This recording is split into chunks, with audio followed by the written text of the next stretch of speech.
జ్ఞాపక సూచన అని లేదని ప్రత్యుత్తరం ఇచ్చాను. చెప్పండి, బాగా అర్థం చేసుకునే వాక్యం.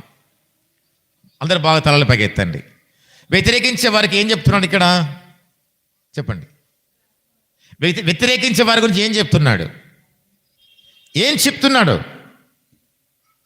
మీకు భాగమైనను, భాగం అంటే మీకు సంబంధమే లేదు దీంట్లో. రెండవది స్వతంత్రమైనను అంటే మీకు హక్కు లేదు, మీకు హక్కు లేదు. మూడవది జ్ఞాపక సూచక, మీ జ్ఞాపకం అవుతూ మాకి, మీ మనసే వద్దు, మీ పేరే వద్దు. ఇక్కడ సంఘంలో మీ పేరే అవసరం లేదు మాకు. మీ పేరు ఎవరు గుర్తు చేసుకోకూడదు, వాళ్ళకి హక్కు లేదు. చెప్పండి, ఈ సంఘాన్ని కూడా అధికారి ఎవరు? చెప్పండి, దేవుడే.